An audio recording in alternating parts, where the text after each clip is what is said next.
বুকের এইখানে নিয়ে বললো তোমার সাথে আমার আর দেখা হবে না। তখন রাত ৮টা কি ৮:15 হবে। বার্ন ইউনিটে মাহারিনের সঙ্গে আমার শেষ কথা হয়। বললাম, তোমার বাচ্চা দুইটার দিকে তাকিয়ে যদি একটু স্বার্থপর হতা। ও বলল, এগুলো তো আমার বাচ্চা, সব বাচ্চাই তো আমার বাচ্চা।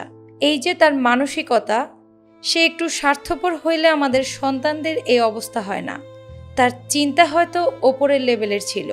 তার যে শরীরের ভাষা, তাতে তার জীবনের শ্রেষ্ঠ সিদ্ধান্তটাই সে নিয়েছে। স্ত্রী মাহারিন চৌধুরীর আত্মত্যাগের কথা এভাবে বর্ণনা করলেন তার স্বামী মনসুর হেলাল।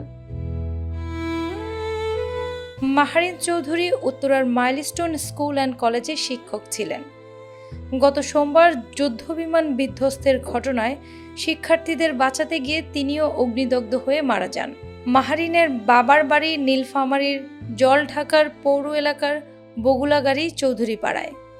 তার বাবা প্রয়াত মহিতুর রহমান চৌধুরী বিএনপির প্রতিষ্ঠাতা, সাবেক রাষ্ট্রপতি জিয়াউর রহমানের আপন খালাতো ভাই। 4 ভাই বোনের সবার বড় ছিলেন মাহারিন চৌধুরী। গত মঙ্গলবার বিকেলে বগুলাগাড়ি স্কুল অ্যান্ড কলেজ মাঠে জানাজা শেষে পারিবারিক কবরস্থান আপন ঠিকানায় তাকে দাফন করা হয়। উত্তরার মাইলস্টোন স্কুল অ্যান্ড কলেজে ক্লাস চলাকালে একটি ভবনে প্রশিক্ষণ বিমান আছড়ে পড়ে। মুহূর্তে আগুন ধরে যায় ভবনে।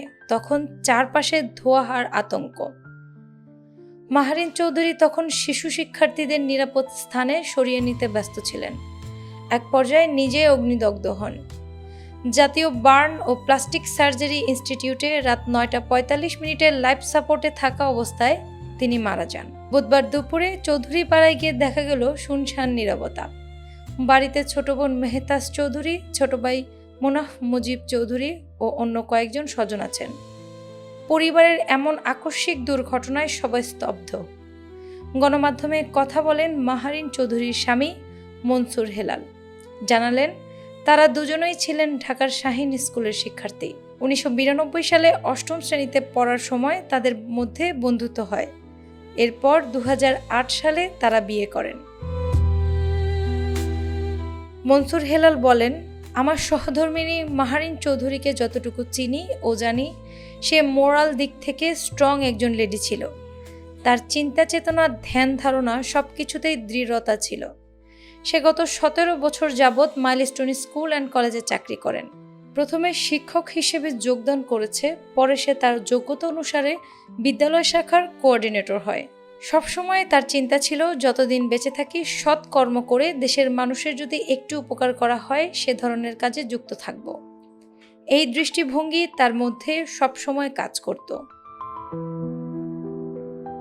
ওই দিনের ঘটনা বর্ণনা করে মনসুর হেলাল বলেন, আমার ভাবিও মাইলস্টোনে চাকরি করেন।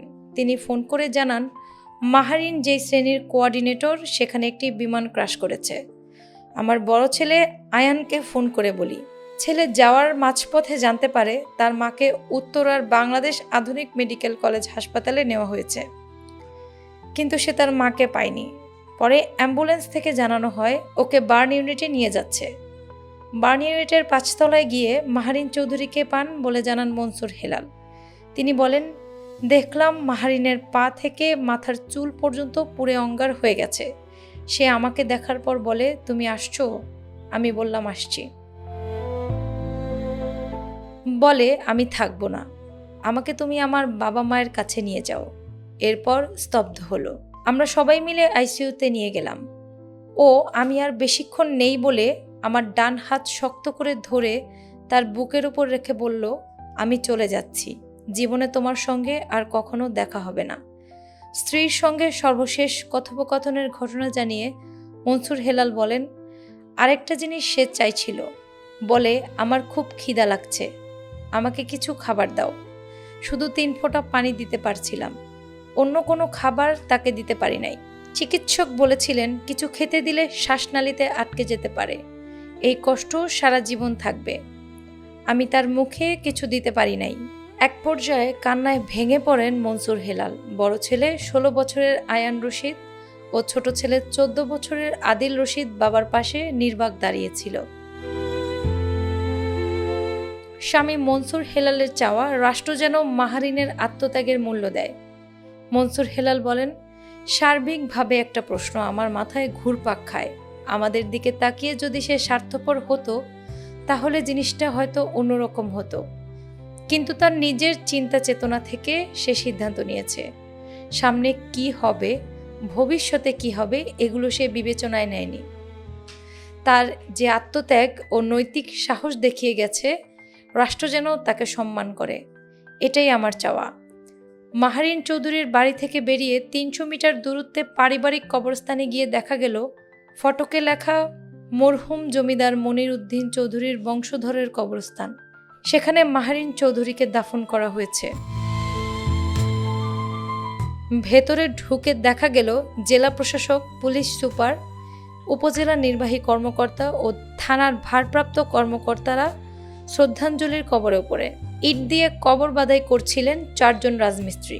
কবরস্থানের পাশে ছিলেন বগুলাগাড়ি স্কুল অ্যান্ড কলেজের শিক্ষক মুশফিকুজ্জামান। তিনি বললেন, যেখানে আমরা সবাই নিজেকে নিয়ে ব্যস্ত, এরকম একটি সময় এসে মাহারিন চৌধুরী নিজের জীবনকে পরোয়া করেননি। উনি যে শিক্ষা রেখে গেলেন, এটা সারা বিশ্বের জন্য একটা দৃষ্টান্ত। মাহারিন চৌধুরীর বীরত্বপূর্ণ আত্মত্যাগের কথা তুলে ধরে মালয়েশিয়ার প্রধানমন্ত্রী আনোয়ার ইব্রাহিম তার ভেরিফাইড ফেসবুক পেজে লেখেন, ঢাকা শহরে একটি স্কুলে যুদ্ধবিমান বিধ্বস্ত হওয়ার খবর জানার পর বাংলাদেশের মানুষের জন্য আমার হৃদয় ভেঙে যাচ্ছে। অনেক প্রাণ হারিয়েছে, যাদের বেশিরভাগই শিশু, শতাধিক মানুষ আহত হয়েছেন। তিনি আরও লেখেন, ভুক্তভোগীদের মধ্যে ছিলেন মাহারিন চৌধুরী, একজন শিক্ষক, যিনি দ্রুত তার শিক্ষার্থীদের নিরাপদে সরিয়ে নিয়ে যান। পরে আরও শিক্ষার্থীদের বাঁচাতে সাহসিকতার সঙ্গে ধোঁয়া ও আগুনের মধ্যেই ফিরে যান তিনি। তার অসাধারণ সাহস চিরকাল স্মরণে থাকবে। অ্যানি আক্তার, বাংলা বাজার পত্রিকা।